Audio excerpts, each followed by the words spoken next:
¿Cuántos de aquí son niños?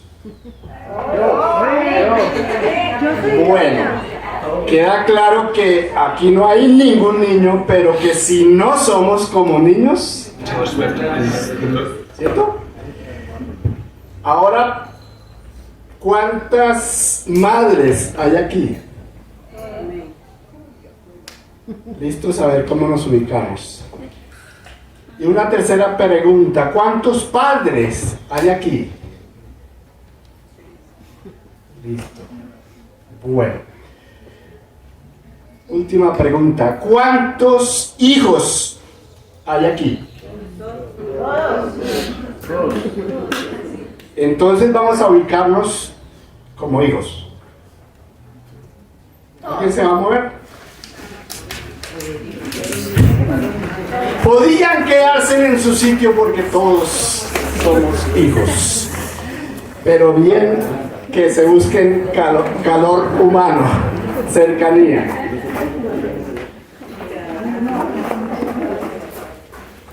Entonces, yo voy a hacerles a tratar de invitarlos a participar de un tema muy sencillo, muy fácil de entender.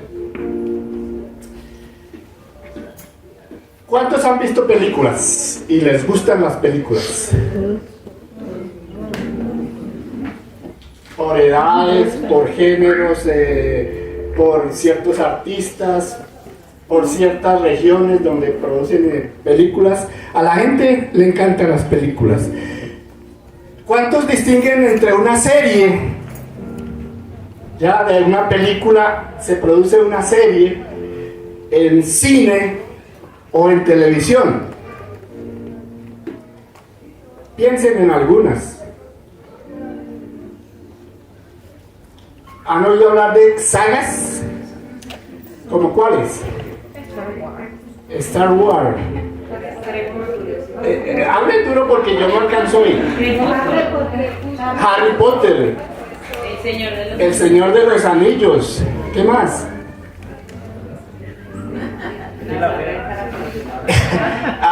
Hay series como Chosen, ¿cierto? Hay Rápido y Furioso o algo así, ¿sí? Rápidos y Furiosos son series. Algunos de nuestra época, James Bond, el agente 007. ¿Otros han oído hablar de los Avengers? ¿Quién no? Iman, uno de esos. Entonces hay héroes y hay antihéroes, ¿cierto? Hay esos héroes que se dan a querer y esos que se dan a odiar.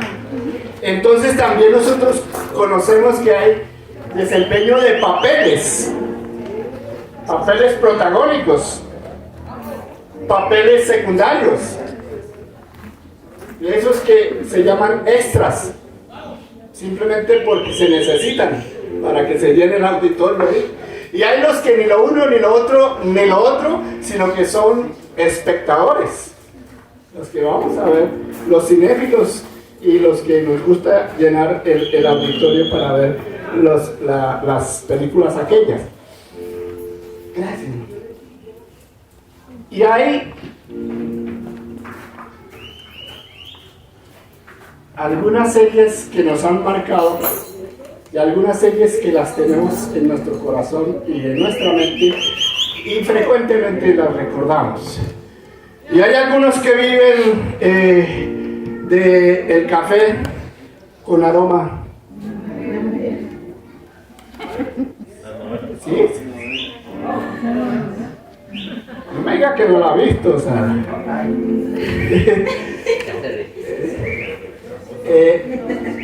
Algunos seguramente se recrearon y a veces vuelven a recrearse con Betty. Betty la Samaritana. Betty la fea. Bueno, yo Tengo el privilegio de haber nacido con la televisión. En el año que nace la televisión en Colombia, que llega la televisión a Colombia, 70 años. en ese, ya lo contaron. Tuve el privilegio de ver esa fulgurante televisión a blanco y negro, para envidia de muchos, que gozan es pura Tecnicolor y HD hoy en día. A nosotros nos tocaba imaginarnos muchas cosas de las que pasaban ahí porque no eran muy claras cuando las veíamos. Bueno, esta introducción, ¿para dónde va? Yo quiero invitarles que hoy quiero hacerles una invitación a todos, porque todos son hijos. Y como todos somos hijos, voy a invitarlos a una serie, a ver una serie, a meterse en una serie. ¿Ustedes saben cuál es el último libro del Antiguo Testamento? El profeta Malaquías. Vamos a ir allá, porque ahí va a haber una pauta para nuestra invitación a meternos en una cinta interesante, que ya les digo de qué se trata. Malaquías, el capítulo 4.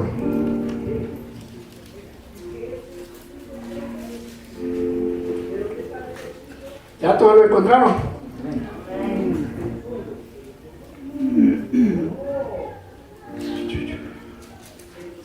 Bueno, ciertamente viene el día ardiente como un horno, y todos los soberbios y todos los que hacen mal serán estopa.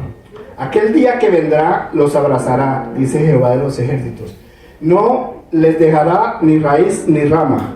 Para vosotros, los que teméis mi nombre, nacerá el sol de justicia, y en sus alas traerá salvación. Saldréis y saltaréis como becerros de la manada, pisotearéis a los malos, los cuales serán ceniza bajo las plantas de vuestros pies. En el día que yo actúe, dice Jehová de los ejércitos. Acordaos de la ley de Moisés, mi siervo, al cual encargué en Horeb ordenanzas y leyes para todo Israel. Yo os envío al profeta Elías, antes que venga el día de Jehová grande y terrible. Él hará volver el corazón de los padres hacia los hijos, y el corazón de los hijos hacia los padres. No sea que yo venga y castigue la tierra con maldición. Reiteremos: yo os envío al profeta Elías, antes que venga el día de Jehová grande y terrible. Él, el profeta, hará volver el corazón de los padres hacia los hijos, y el corazón de los hijos hacia los padres. No sea que yo venga y castigue la tierra con maldición. Señor, te damos gracias por tu palabra. Te damos gracias porque tú pusiste en los sentimientos genuinos de Malaquías registrar este llamado al pueblo, este llamado a la humanidad, este llamado a nosotros para volvernos a ti, antes de que venga el día en el cual el juicio no lo podamos eludir, sino que tengamos que hacerle frente. Pero queremos hacerlo de manera positiva, para salir bien librados de ese juicio. Te ruego, Señor, que tu Espíritu Santo nos ayude a ver en tu palabra lo que tú quieres para nuestra vida, y que es lo mejor, lo que conviene para que nuestra vida sea exitosa, para que nuestra vida sea gananciosa, hoy y siempre. Gracias, Señor. Amén.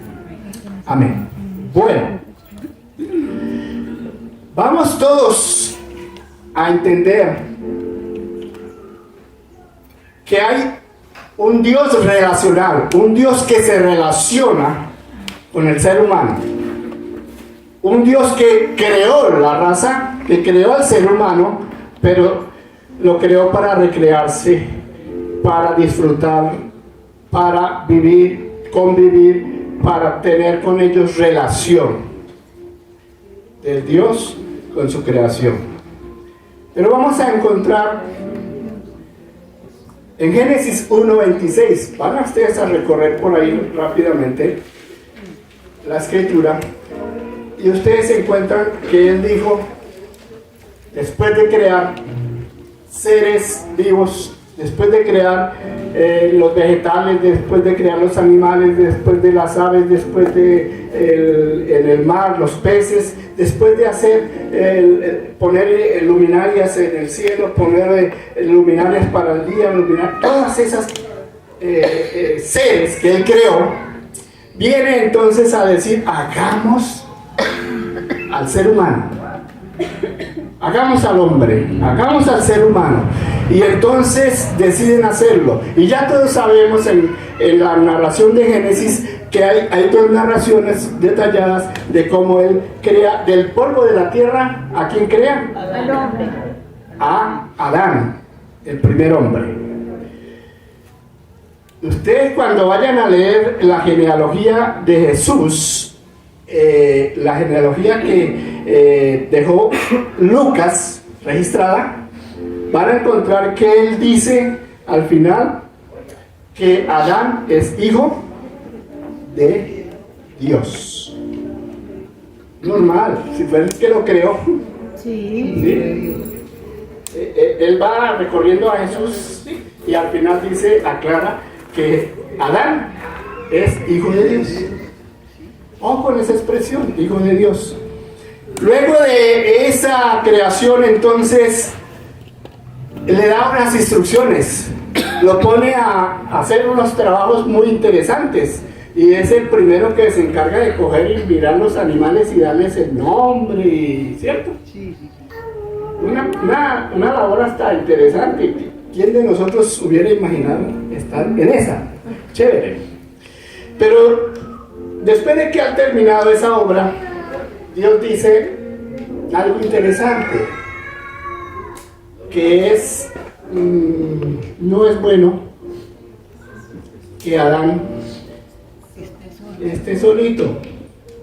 Este pobre muchacho ya terminó de bautizar todos los seres vivos y ahora no tiene más que hacer y se nos puede aburrir. ¿Qué decide Dios? Le da un sueño profundo. ¿Y qué hace? De la costilla. ¿A quién? Saca de la costilla de Adán a Eva. Ustedes ahí bíblicamente se van a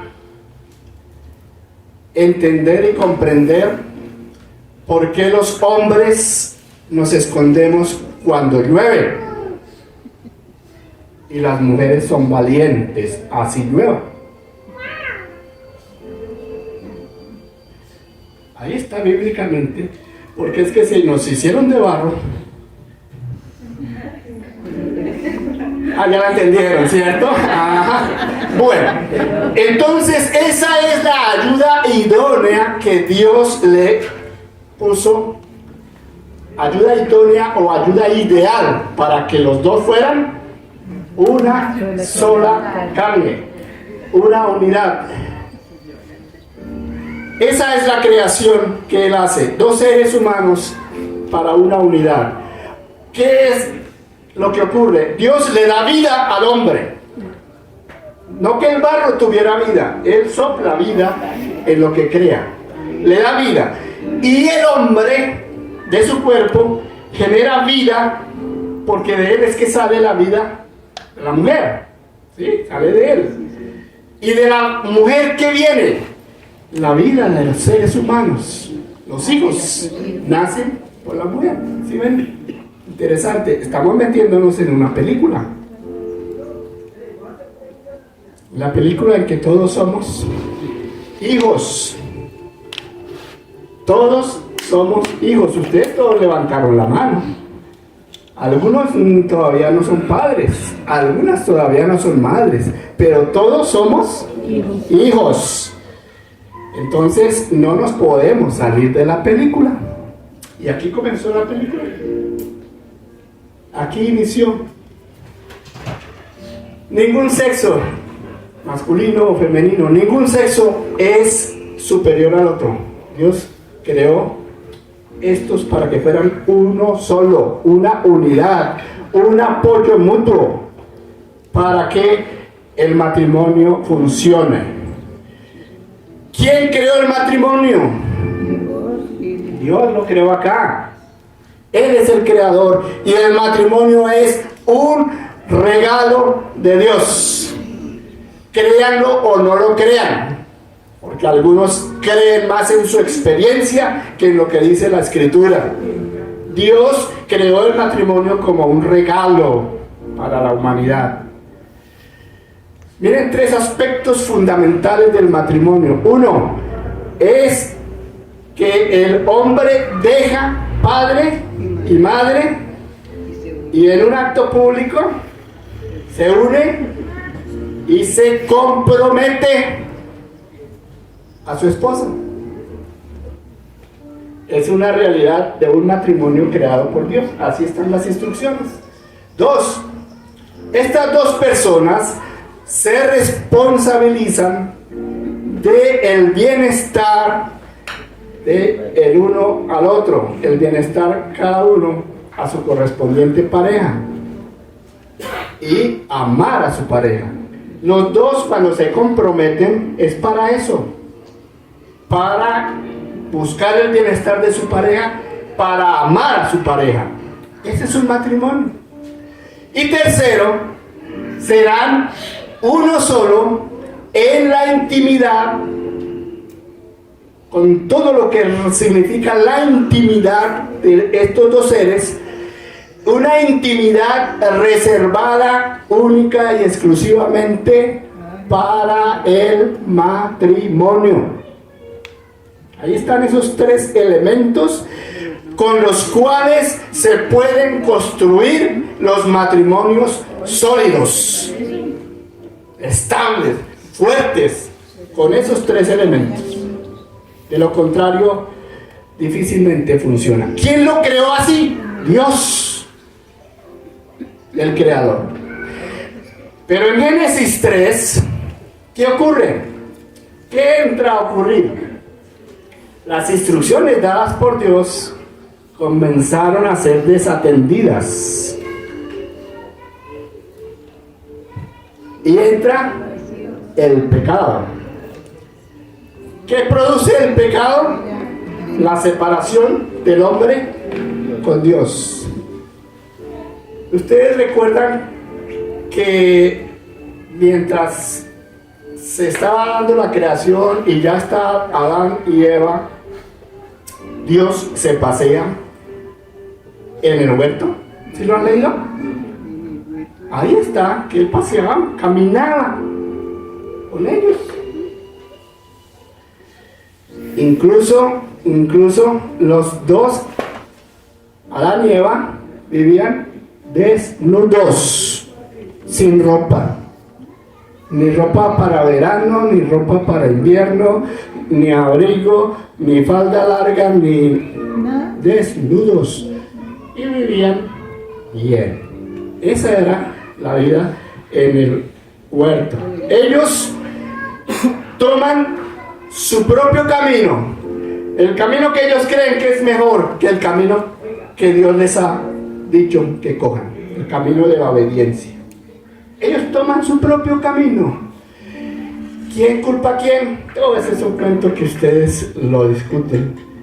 Será tema de discusión si fue culpa de Adán o fue culpa de Eva, o mitad y mitad, o quién es más culpable que quién cayó primero. Esos son unos temas que para esta parte no vamos a enfocarnos.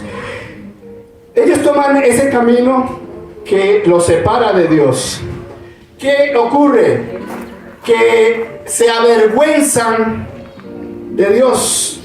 Cuando Dios los descubre, cuando ellos sienten que han fallado, ellos mismos se avergüenzan. ¿Y qué hacen? Se esconden. Buscan escondederos, pagan a dólar. Porque no les parece bien lo que hicieron y les da vergüenza que Dios venga otra vez y los vea. Y tercero, se justificaron y se defendieron. Adán se defendió con, ay, es que esta mujer, siempre ellas, las encantadoras mujeres, nos hacen caer, ¿sí? Y Eva también se defendió, ¿sí?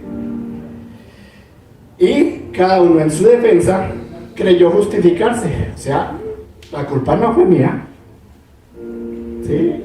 La culpa fue de él, la culpa no fue mía. Y de ahí nace esa condición de separación con esos ingredientes. El ser humano a toda hora cogiendo su propio camino, sin vergüenzas, escondiéndose de Dios, porque lo que hacen no es lo más agradable entre la sociedad. Y entonces lo que hacen finalmente buscan justificarlo a toda hora. Es que el país es así, es que el gobierno es así, es que por aquí. Y buscan la justificación y siempre salen bien. O salimos porque yo hago parte de la sociedad también. Dios estaba caminando ahí en el huerto y los llama y les da órdenes expresas para salir. Se convierte en una separación del hombre con Dios, de la raza humana con Dios. Pero hasta ese momento, hasta antes del pecado, la vida en el huerto era como vivir en el cielo. La vida en el huerto, con Dios ahí caminando, con todo a la disposición, con el aire puro, con ningún problema. Eso era vivir en el cielo. Pero esa visión se rompió, se quebró en ese momento. Entonces, Génesis 4, ¿qué nos muestra? Que ya Adán y Eva, en el terreno social donde les tocó vivir, tienen hijos. Vienen los hijos. ¿Se acuerdan ustedes? ¿Cómo se llaman? Caín el mayor y Abel el menor. Caín toma una profesión, ¿sí? Se dedica a la agricultura, ¿es? ¿Y Abel a qué se dedica? Al pastoreo de ovejas. Y entonces hay una ocasión en la cual ellos quieren agradar a Dios con un sacrificio, con algo, con una ofrenda, con una presentación a Dios. Y ya ustedes conocen la historia, que termina en ¿qué? Caín mata a Abel, producto de algo como una envidia. Sí, no aguantó el volumen de rechazo, no lo aguantó. Él creía que lo estaba haciendo bien y cómo era que Dios lo iba a premiar al otro, al hermano, incluso era el menor.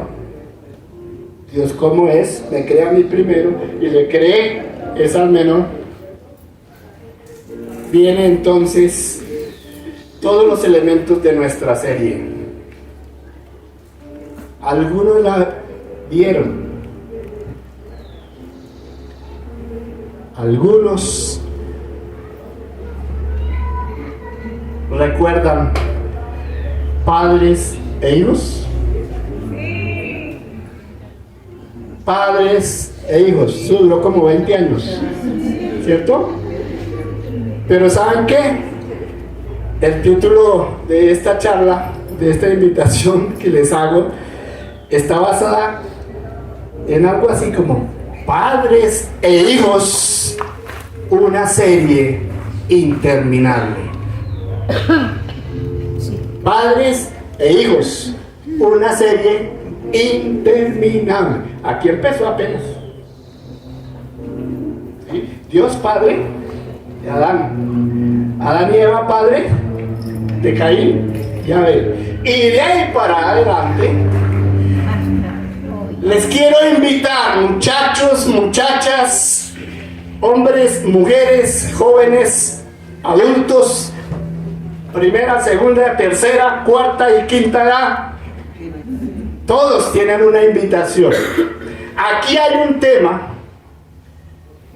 que ustedes pueden tomar sus Biblias en la versión que ustedes quieran, y la invitación que les hago es: Lorena, Andrés, Henry, Mayra, Cristian, Henry, Paula, ¿ustedes quieren escribir? ¿Ustedes quisieran crear alguna obra? Miren, cojan desde Génesis y busquen las apariciones de padres e hijos. Y miren el aporte de los padres y el aporte de los hijos. Miren, saquen de ahí las características de los padres exitosos y de los padres que, qué ejemplo, de los hijos muy buenos y de los que no sirvieron para mucho o para nada. Ahí está. Es un tema interesante. Que yo conozca, nadie ha hecho una obra de esas. Y ahí tendrían ustedes que a veces no saben cómo leer la Biblia, que no saben por dónde arrancar, que si es mejor el antiguo o mejor el nuevo, que si me agarro más bien por el Evangelio de San Juan y nunca leo el antiguo. Mire, cojan toda la Biblia y ahí está la serie interminable que se llama Padres e Hijos. Pero los voy a meter en la película, porque ustedes y yo somos protagonistas.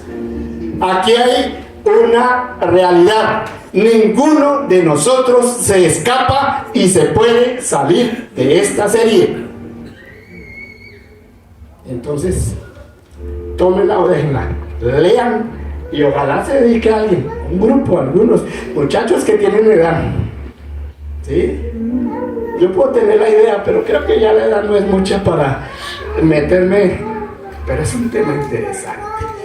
Bien, entonces sigan leyendo. Los voy a simplemente ahí, unos nombres, pero ustedes cójanlos y desmenúcenlos y saquen quién era Noé.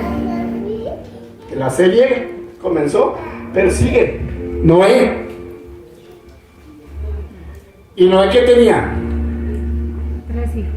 Esposa, hijos y nueras. Después de eso hubo, porque después del diluvio se pobló la tierra. ¿Qué tan bueno fue el comportamiento de Noé? ¿Qué tan bueno fue el comportamiento de los hijos? Noé por ahí fue el primero que empezó a... ¿Sí? ¿Se acuerdan? Y la embarró por ahí y entonces pensó que estaba en el huerto del Edén. ¿Sí? Se encueró. Exactamente, porque allá vivían sin ropa, entonces él también creyó que estaba en el huerto y por ahí los hijos de... ¿Sí? ¿Se acuerdan? Ahí está la historia. Y de ahí viene las razas humanas, cómo se extendieron por la tierra, y alguno de esos cómo fue maldito por haber... pues su comportamiento fue de burla y fue de acusar al papá de verlo mal parqueado y no saberlo respetar.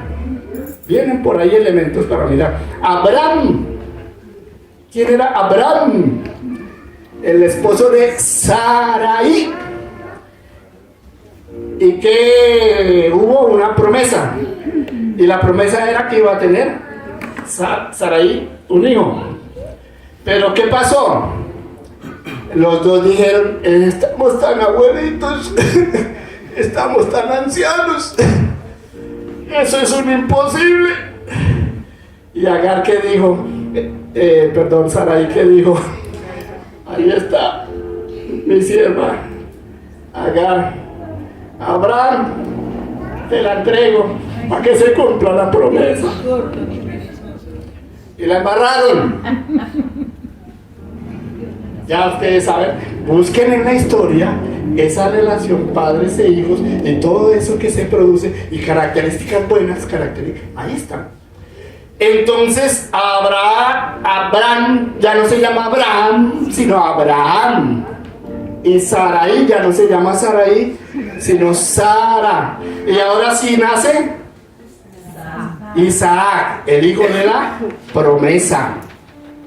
Viene entonces, después de ellos, y ustedes leen, ustedes van a leer seguramente. ¿Cómo es que le consiguen mujer a Isaac? Empiezan a haber parecidos con algunas etapas de nuestra cultura, de nuestra sociedad, donde le consiguen la esposa a Isaac.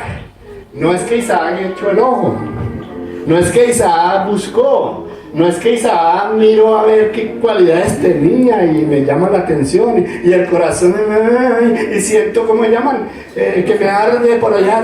No, nada de eso.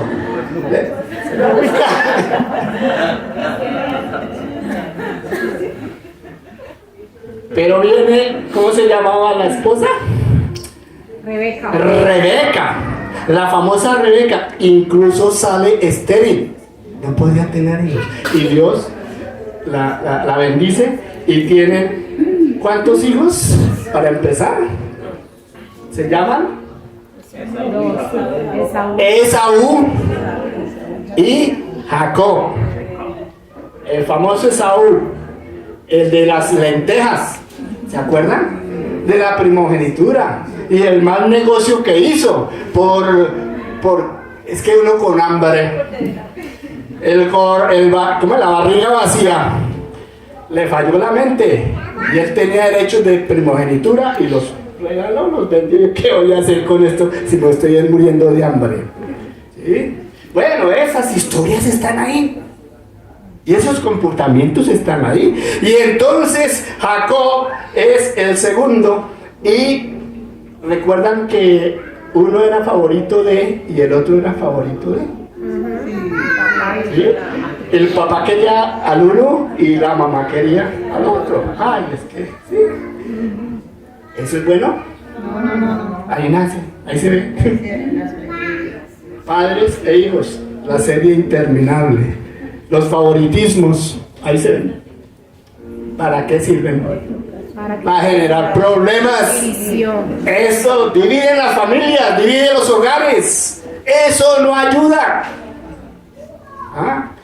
Cuando es un hijo único, pues no pasa mayor cosa. Pero ya cuando son dos, cuando son tres, cuando son como esas familias antiguas de 10, de 15, la cosa es distinta. Favoritismo, creo que la Biblia no lo aprueba, porque las consecuencias no son las mejores. Listo, entonces viene uno de ellos, ¿recuerdan? Lanza una... ¿cómo se llama esto? Una decisión, no una promesa, sino todo lo contrario. Esaú dice: voy a matar a ese sinvergüenza. ¿Sí? Una amenaza.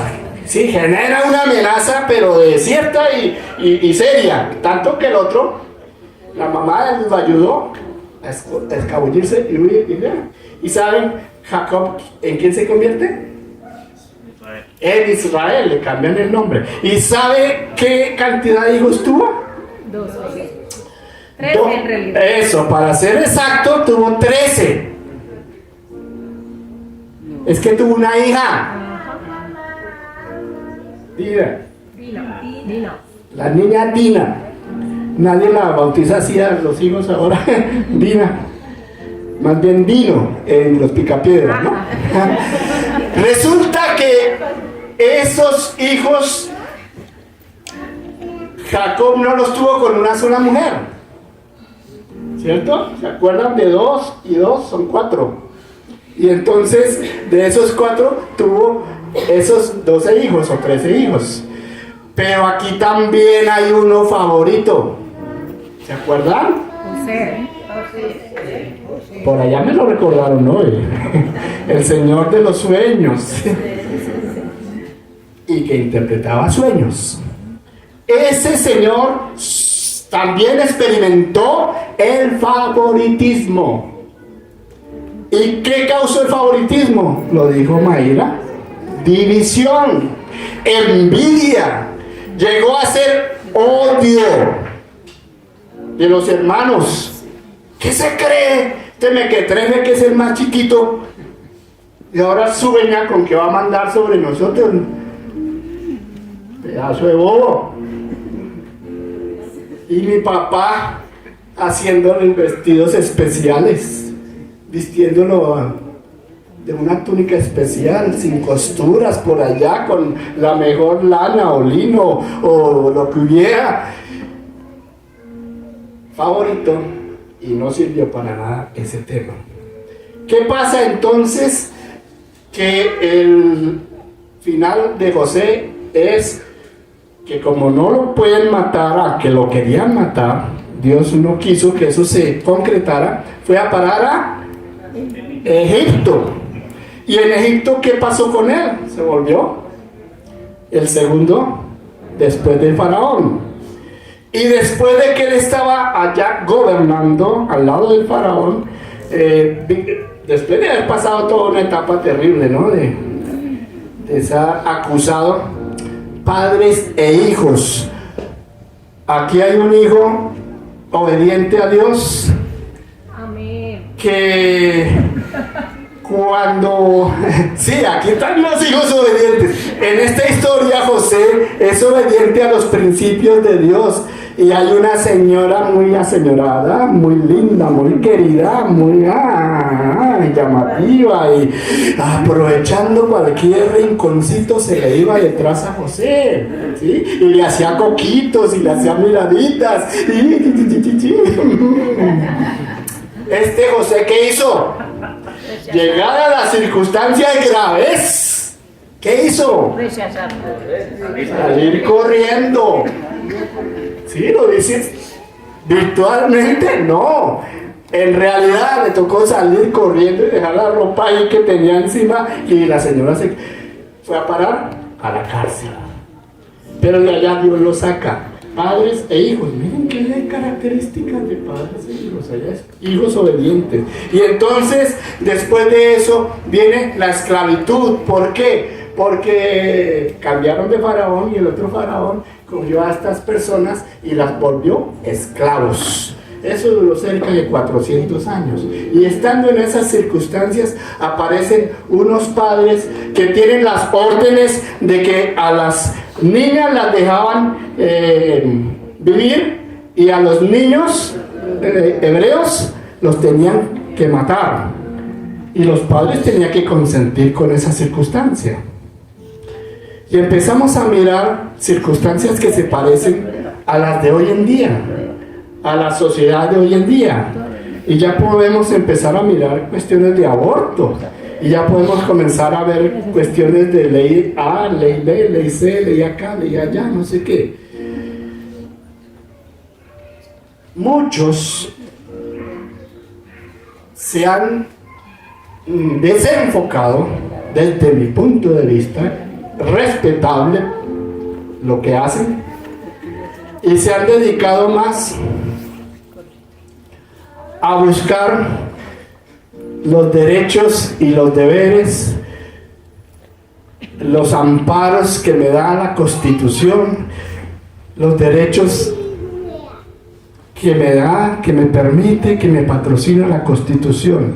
La invitación es que no nos desenfoquemos. La principal instrucción para el éxito de esta relación padres e hijos está aquí. No me importa, ¿sí?, si esto está de acuerdo con lo que está o no está. Dios me ha dicho a mí que me ponga a hacer lo que dice la Escritura, a llevar los principios que dice la Escritura, las ordenanzas que están ahí. Y cuando están en contra de esto, ¿qué prefiero yo? Morir. Las circunstancias que tenga que afrontar. Miren, José tuvo que afrontar consecuencias por cumplir las verdaderas órdenes de Dios. No nos quedemos ahí. Después de eso, entonces, Dios genera un libertador ahí en Egipto. Uno de esos niños se llama Moisés. Y este Moisés, los padres, ustedes leerán allá, ustedes tienen que leer. Esa es la idea. Y el que quiera crearla una horita, hágala. Vaya ahí, este es el tema. La misma mamá fue la que amamantó a Moisés, a pesar de que estaba prohibido el tema. ¿Por qué? Porque los niños no podían crecer, los varones. Ella, ¿recuerdan ustedes en qué la metió? ¿Lo metió? En un canasto de mercado. Y en vez de mandarla en el canasto del mercado, lo escondió por ahí entre los juncos y puso a la niña a mirar a ver qué iba a pasar. No es que lo echó a andar por el río, sino lo escondió cerca a las orillas. Y por ahí cerca viene la hija de Faraón. Y va y le dice, mire lo que encontramos. ¿Y qué hace ella? Ella dice, ay, debe ser de los niños hebreos. Pero ella tenía como un corazón bueno. Y dijo, no hagamos lo que vienen haciendo, acabar con la vida de ellos. Y la niña le dice, está tan pequeño que necesita tomar la leche materna. Pues si quiere yo le consigo entre los herederos. ¿A quién consiguió? A la misma mamá. Esa es una historia de película. Pero está ahí, el libro de Éxodo. Ya vamos ahí. Y entonces, esa bendición de Moisés y un hermano, a Aarón, y Dios los usa a ellos en la libertad del pueblo. Y ya luego nos encontramos que el pueblo ha sido libre y el pueblo entra a la tierra prometida, a la tierra de Canaán. Y ahí en la tierra de Canaán hay una persona que Dios utiliza para guiar la conquista. Se llama Josué, que había aparecido por allá en unas tareitas sencillas, porque no tiene una gran historia en la Biblia. No se narra mucho de él antes, sino cuando él sale del anonimato y se vuelve, en vez de ser un actor secundario, casi extra, se convierte en un actor principal, en un protagonista, en la conquista. Y allí, ¿qué sucede? Que él empieza a repartir, conquistar y entregar las tierras, repartirle la tierra a las tribus que hay, y hace la tarea. ¿Cómo termina diciendo él? Un versículo que todos tienen en la cabeza y algunos en retablos. Mi casa y yo serviremos al Señor. Mi casa y yo, o yo y mi casa serviremos. Ustedes, sí, le digo al pueblo, porque el pueblo como que sí, como que no, como que andaba, como que no. Y él finalizó diciendo, ustedes verán qué hacen, pero yo me encargo. Miren, un padre como responsable, ¿cierto? Un padre que veía por su hogar, por su casa, sabía la responsabilidad. Está ahí, padres e hijos. Una serie interminable, ya que me acaba. Y resulta que entonces, después de eso, muere y viene un periodo que se llama los jueces. Un periodo muy triste, muy más oscuro que claro en el pueblo de Israel. Cerca de 400 años también dura. Hay aproximadamente 12 jueces. Inclusive hay mujer. Sí. Y resulta que hay algunas historias muy sobresalientes y otras muy por encima. Una sobresaliente, Gedeón. Pero era un muchacho muy temeroso, muy miedoso, muy falta de riesgo, ¿no? Pero el ciclo que se presentaba en los jueces era que el pueblo era atacado, el pueblo era sojuzgado, el pueblo era maltratado, los robaban, les quitaban la comida, los ponían a sufrir. Y ellos entonces decían, Dios, acudían a Dios. Como muchos ateos, gracias a Dios, son ateos hasta cuando no tiembla, hasta cuando no hay el terremoto. Y entonces acudían a Dios, y después de que acudían a Dios, entonces Dios, ¿qué hacía? Pues les daba una provisión. Proveía, sacaba a alguien, lo ponía de cabeza, de cabeza no, en la cabeza o a la cabeza, para que organizara la liberación del sitio donde estaban ellos siendo sojuzgados. Y después de eso, entonces el pueblo ya respiraba, se sentía tranquilo. ¿Y qué pasaba? Volvía a la misma y caía otra vez en la esclavitud de los filisteos, de los amorreos, de los madianitas, de un poco de pueblos cercanos que había ahí. Y Dios volvía, eso se llamaba un ciclo, ¿sí? Se volvía a repetir 12 veces, hay ese tipo de ciclo. Y ahí les recomiendo, muchachos, hay un personaje muy interesante, es mi antihéroe, por muchas razones. ¿Sansón? Me están mirando la cabeza. Tranquilo, Henry, estamos solidarios. Antihéroe porque ese muchacho no pasó por la peluquería. Y esa historia de Sansón es bien interesante y se las recomiendo, muchachos. Y se la recomiendo a todos porque es muy parecida a la historia de la juventud moderna. Características muy propias de nuestra sociedad van a encontrar ustedes ahí. ¿Sí? ¿Ustedes han oído hablar de los ninis? ¿Traducción qué es? Nini. Ni. ¿Qué es? Por allá dígalo durito. Ni estudian ni trabajan. Busquen por ahí donde estudió Sansón. Busquen por ahí donde trabajó Sansón. Léanselo. ¿De dónde salió graduado? Yo no sé a qué se dedicaba, pero me parece que es uno de los primeros ninis. Lindo el Sansoncito. Pero eso sí tenía. Sí, le gustaban las muchachas. Como no hacía nada, tenía tiempo para estar observando. ¿Y qué observaba? ¿Qué tipo de muchachas? Las del otro barrio. Les gustaban las filisteas. Esas filisteas, uy, qué chéveres que son. Son tan llamativas, son tan lindas, son tan... y hablan filisteo, no hebreo. ¿Sí? Este señor le llamaba la atención tanto que, ¿qué hizo? Papá y mamá. Hasta Isaac, ¿se acuerdan que le buscaron y le encontraron mujer? Sí. ¿Aquí qué pasa? Él le pidió los... Él dice, esta china es la que yo quiero. No, pero mi hijo, ella no es ni siquiera de nuestro pueblo. Ella es extranjera. Sí, habla filisteo, pero no es de nuestra raza, no es de nuestra nación, no tiene nuestras costumbres, no tiene nuestra creencia, no cree en Dios. Papá y mamá, yo quiero esa vieja. ¿Se parece a nuestra época o no? No.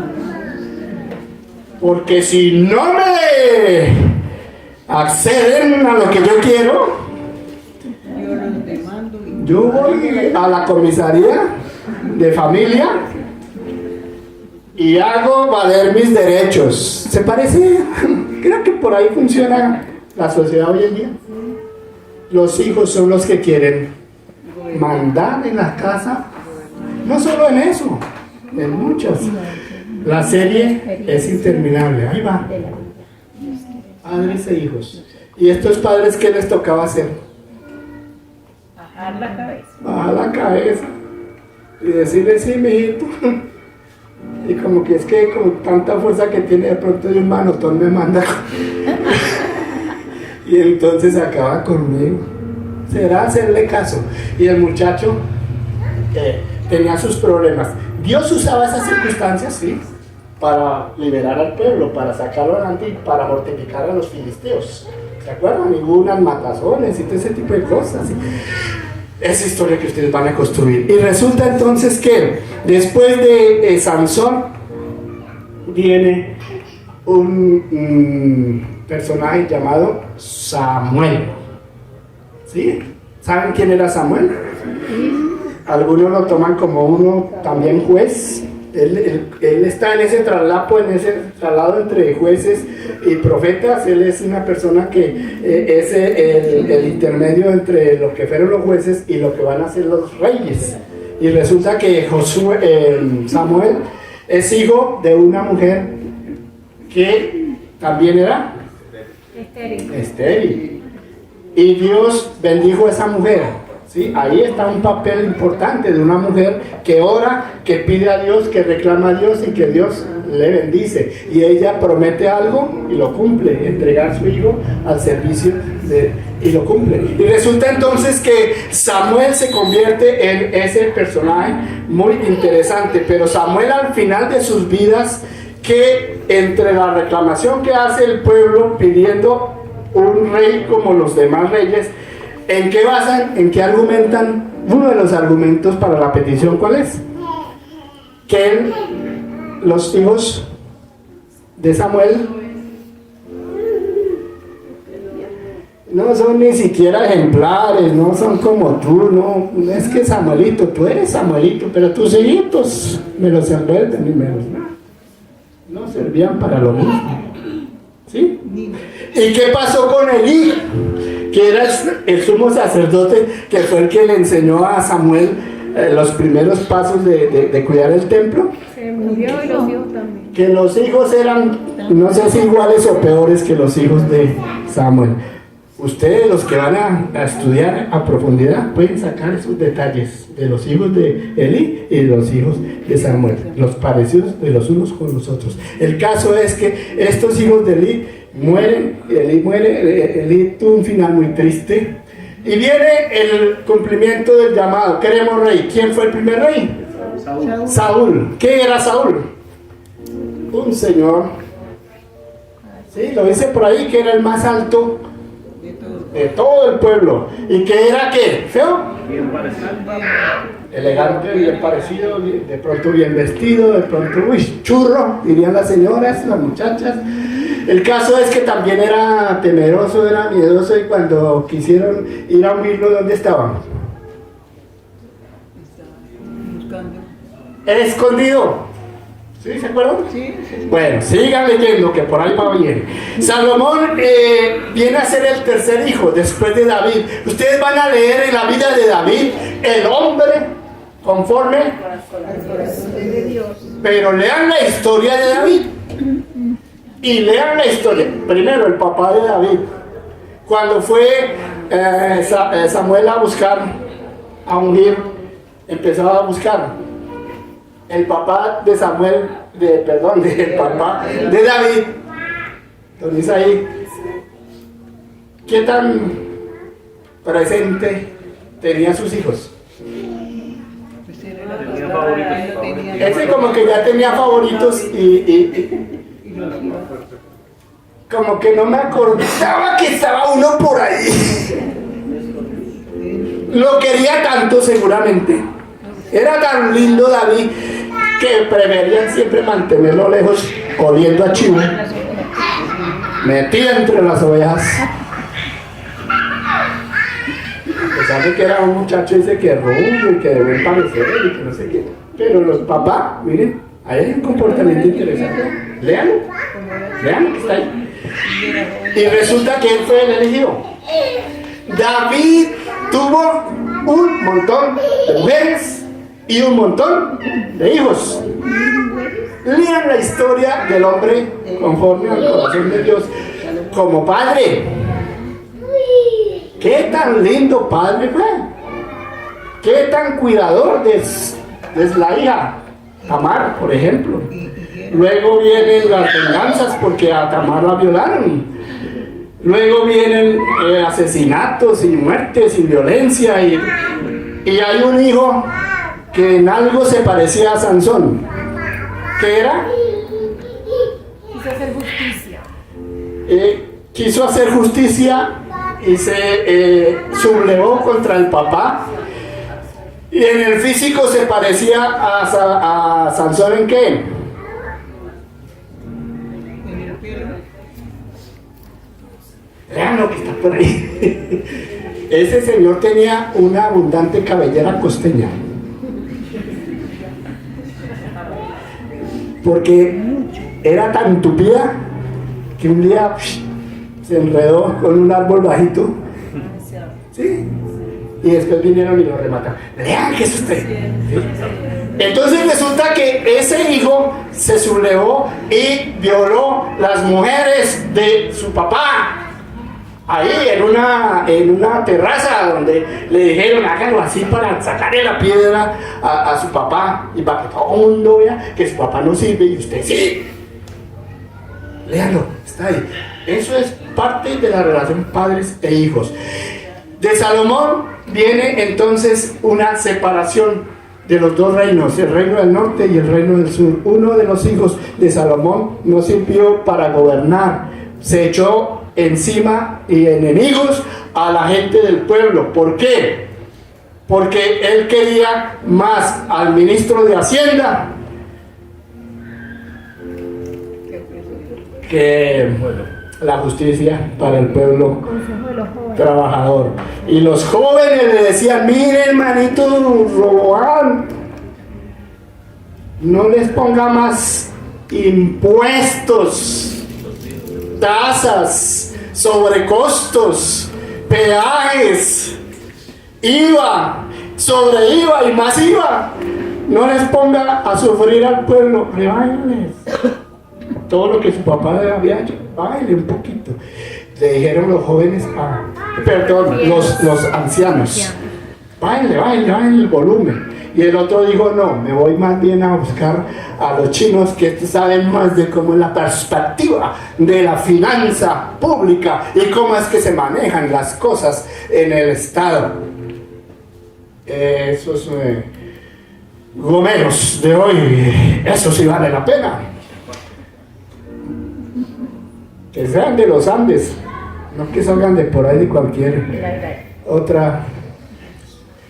Y se fue a preguntarles y ellos que le dijeron: póngales más impuestos. Y de ahí se dividió el pueblo. Israel, el reino del norte; Judá, el reino del sur. Y entonces, ¿esto qué hace? Que el pueblo viva bajo unos reyes que eran unos buenos y otros malos. En su historia ustedes van a encontrar todos los que hacían, dice, hacía lo bueno como lo hizo su papá. En otros termina diciendo, hizo lo malo como lo hizo su papá. ¿Sí? La mayoría eran malos. Ahí está, padres e hijos, una relación interesante. Y eso hace que estos pueblos tengan un final.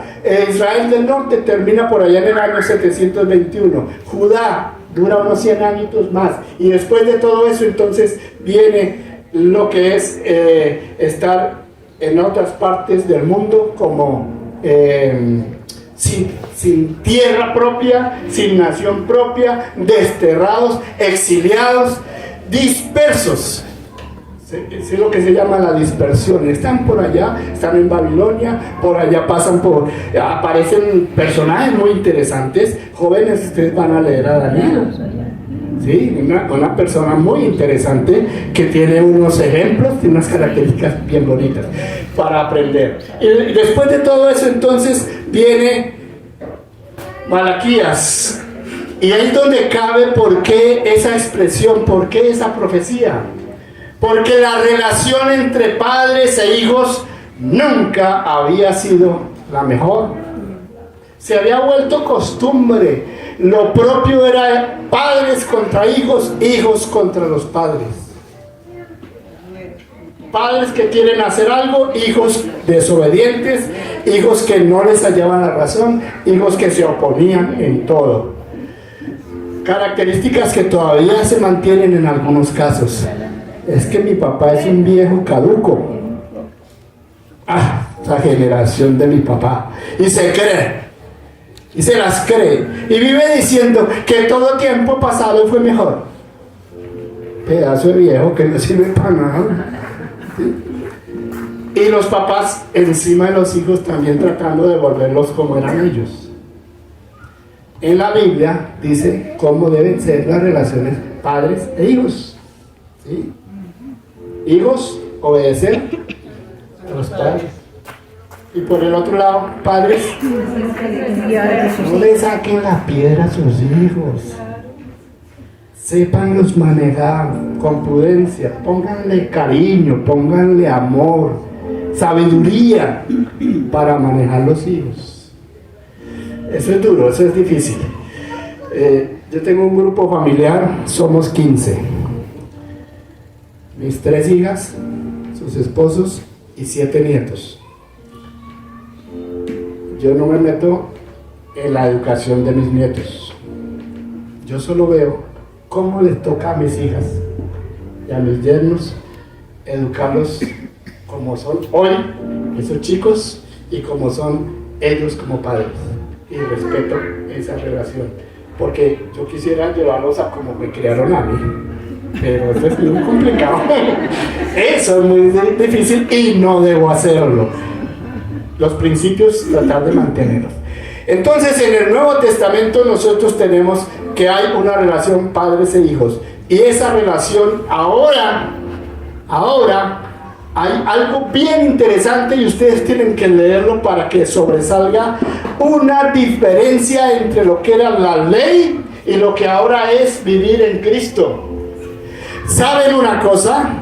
¿Qué es Jesús para con Dios? El Hijo de Dios. Ese es el nombre que se le da, el Hijo de Dios. Y con respecto a nosotros, ¿qué es Jesús? Hermano. El hermano mayor. Interesante. Mire cómo se convierte ahora en una situación muy chévere para nosotros, privilegiada. Tenemos a Jesús como nuestro hermano mayor. Y el hermano mayor no solo tiene derechos, sino que él sabe, él entiende, él comprende. ¿Saben de dónde venía él? Él lo dijo, que venía del cielo, de estar con el Padre. Él entendía al Padre y por eso nos decía a nosotros cómo andar bien, entendernos bien con el Padre.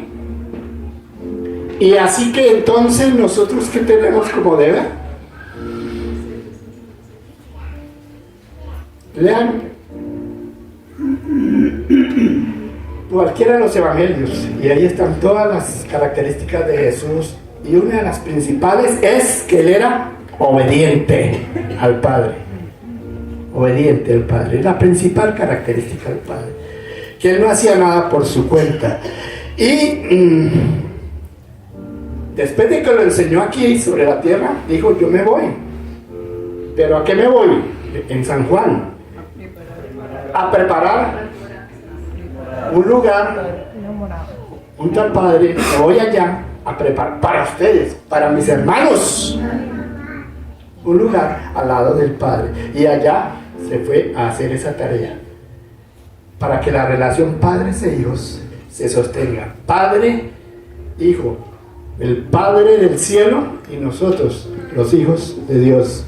Entonces se sostenga. Los derechos que tenemos son a ser hijos de Dios, a creer en Él para salvación, a tener vida eterna, a tener resurrección en el día final, a ser verdaderamente libres, porque Él nos hace libres, a ser hijos de la luz. Pero nosotros tenemos que ser guiados por el Espíritu de Dios, dice Romanos 8. En Romanos les voy a indicar a ustedes que se lean todos los capítulos del 12 hasta el 15. Romanos. No quiere decir que sea lo único que hay. De la buena relación padres e hijos, nosotros no debemos acomodarnos a la sociedad en que vivimos.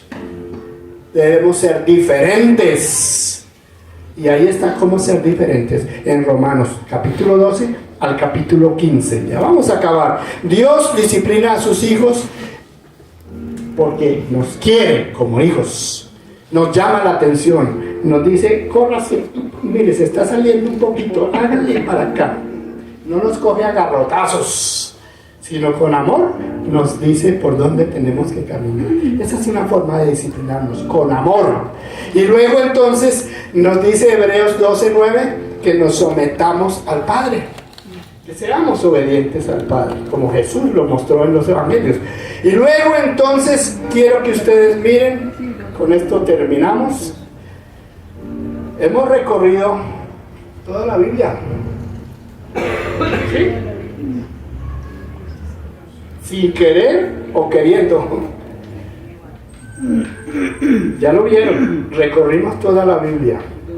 Pero la Biblia termina en un libro que se llama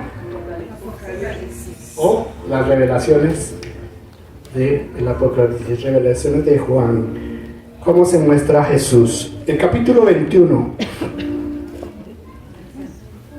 Entonces vi un cielo nuevo y una tierra nueva, porque el primer cielo y la primera tierra habían pasado, y el mar ya no existía más. Y yo, Juan, vi la ciudad santa, la nueva Jerusalén, descender del cielo de parte de Dios, ataviada como una esposa hermoseada para su esposo. Y oí una gran voz del cielo que decía: el tabernáculo de Dios está ahora con los hombres. Él, Dios, morará con ellos. Él, Dios morará con ellos. Huerto. Jesús caminando Dios caminando en el huerto. Miren, en Génesis estaba allá y en Apocalipsis nos reitera lo mismo. Dios quiere estar relacionado con su creación, con sus hijos, con sus seres amados. Y entonces Él estaba morar con ellos. Ellos serán su pueblo y Dios mismo estará con ellos como su Dios. Enjugará Dios toda lágrima de los ojos de ellos, y ya no habrá más muerte, ni habrá más llanto, ni clamor, ni dolor, porque las primeras cosas ya pasaron. ¿Se parece al huerto? Por eso decíamos al principio que el huerto, la vida en el huerto era lo más parecido al cielo, a vivir en el cielo. Aquí está, ¿cómo es vivir en el cielo? ¿Alguno aspira? ¿Alguno quiere ir a vivir allá? Amén. Creo que todos. Y el que estaba sentado en el trono dijo: yo hago nuevas todas las cosas. Ya se arregla esta división, esta separación entre Dios y los hombres, entre Dios y sus hijos. Yo voy a arreglar todas esas cosas. Me dijo: escribe, estas palabras son fieles y verdaderas. Y me dijo: hecho está. Yo soy el alfa y la omega. ¿Quién es el que es el alfa y la omega? Jesús mismo, que es Dios también, el principio y el fin. Al que tiene sed, le daré gratuitamente de la fuente del agua de la vida. El vencedor heredará todas las cosas, y yo seré su Dios, y él será mi hijo. Padres e hijos, ¿quiere usted ser uno de estos hijos? Que Dios sea mi Padre, que reciba toda esta bendición, que habite yo allá en la tierra nueva, en el cielo nuevo. Creo que la pregunta que nos queda es hoy, ¿cómo estoy viviendo mi vida como padre? Los que son padres, ¿qué están haciendo con sus hijos?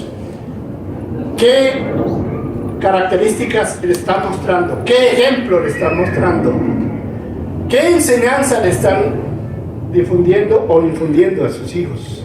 ¿Cuál es su relación con sus hijos, con sus hijas? ¿Se parece en algo a lo bueno que puedan encontrar en las Escrituras, o más a lo negativo, a lo malo que hay ahí en la relación padres e hijos? Es una pregunta individual. ¿Qué estoy viviendo? ¿Y cómo es que estoy viviendo mi vida como hijo? Si todos somos hijos, con mi padre material, con mi padre en la vida civil, ¿cómo me comporto? ¿Soy respetuoso? ¿Lo amo? ¿Lo quiero? ¿Le temo? ¿Por susto o por amor? ¿Cuál es mi relación? ¿Cómo es mi relación con Dios? Perdón, con mi padre, con mis padres. Pero finalmente la más importante, esta relación padres e hijos se vive en dos ámbitos, en el ámbito natural y en el ámbito espiritual.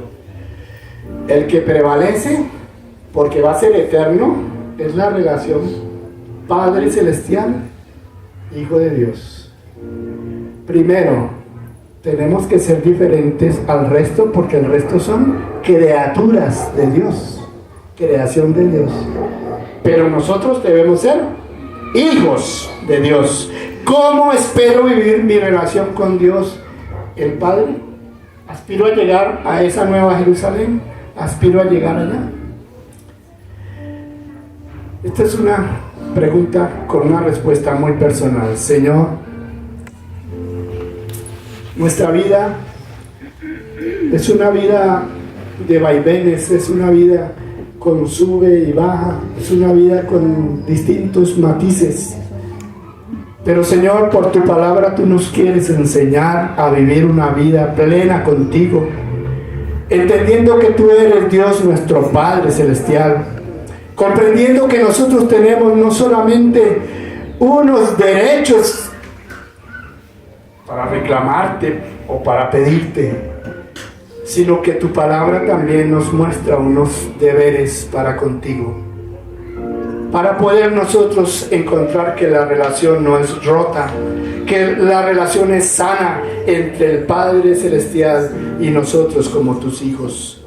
Señor, tú quieres venir a decirnos por tu palabra lo que más nos sirve y lo que más nos conviene, los mejores consejos para que nos comportemos como verdaderos hijos de Dios, como verdaderos hijos de luz, como verdaderos hermanos de Jesús.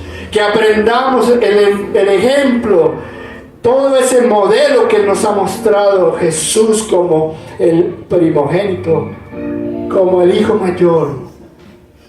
Gracias, Señor, porque tú dejaste en este registro de la Escritura, de la palabra tuya, lo que mejor nos sirve, y ella nos alumbra el camino para que no tropecemos, para que no te defraudemos a ti. Señor, ayúdanos a ser siempre cuidadosos de lo que tú nos has enseñado, de lo que tú nos pones todos los días como palabra guía. Gracias te damos, Señor, por el Espíritu Santo, que es nuestro Maestro y nos ayuda a entender qué es lo que nos sirve y nos ayuda a apartarnos de lo que no nos conviene hacer para irrespetarte o para desobedecerte a ti. Señor, gracias te doy por cada vida que hoy ha estado acá, por cada uno de nosotros que tú nos amas como un Padre Celestial ama a sus hijos. Tanto así que diste a tu único Hijo, Jesús, para salvación nuestra. Gracias, Señor. Te damos en el nombre de Cristo Jesús. Amén. Amén.